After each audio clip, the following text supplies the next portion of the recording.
wipe out the family business in New York. Let's take it straight to our David Muir. The former president and his sons for the exaggeration of the values of their real estate holdings in order to receive benefits for loans and insurance purposes, according to New York's Attorney General. I want to bring in John Santucci, has covered the Trump family for years. And John, first look here at the damages here. When it comes to Donald Trump, we know Letitia James had asked for $370 million in damages. What did the judge rule? So far, David, our team's quickly done some math. It appears the former president is on the hook for $354 million, obviously below what Letitia James was seeking after these months of proceedings that happened in downtown Manhattan, but nevertheless a significant amount of money. David, as our team is pouring through this ruling from the judge, it also appears that Donald Trump's two eldest sons, Donald Trump Jr. and Eric Trump, who were running the company while their father was in the White House, both boys, David, on the hook for $4 million apiece. Now, the other part of this ruling from the judge, 92 pages that our team is pouring over at the moment, it says that Donald Trump cannot do any business related to real estate in New York for 3 years,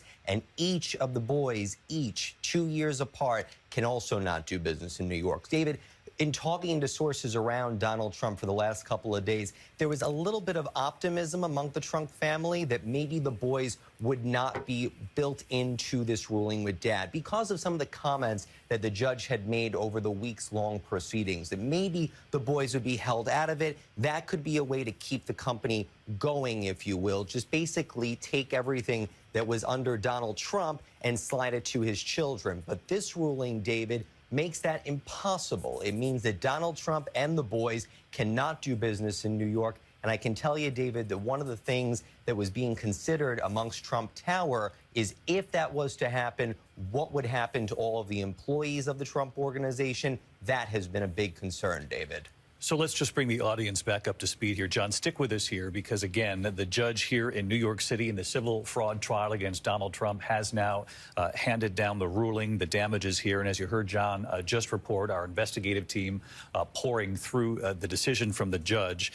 Initial read of this shows that the former president, Donald Trump, has been fined $354 million for civil fraud. Letitia James, the Attorney General in New York State, had asked for $370 million. The judge coming very close to that, $354 million. As John just reported there, it would appear at this point that each of the eldest sons, Don Jr. And Eric Trump, have both been fined $4 million each.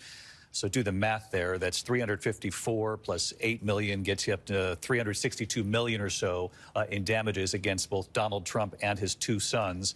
And as John points out, all three of them, according to initial reads of the ruling here, have been prohibited from doing business in New York State for several years to come.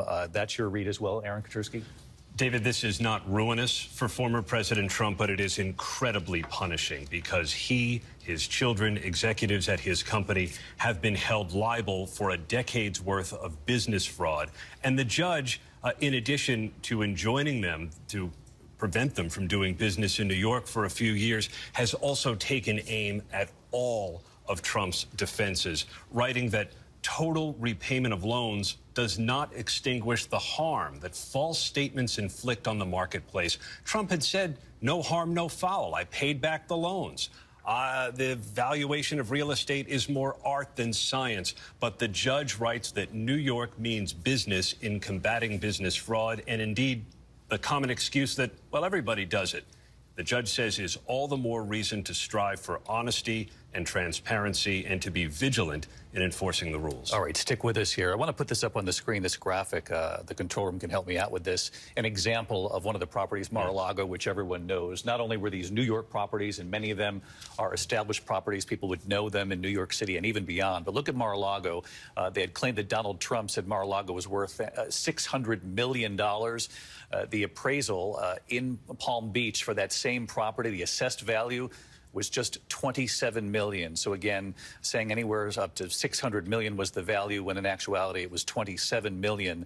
And this is what the Attorney General was getting at, Aaron, is that that kind of exaggeration, even if the argument is who did it hurt, well, the Attorney General said it hurt the marketplace, other businesses in the marketplace. And if the average Joe or Jane out there in America can't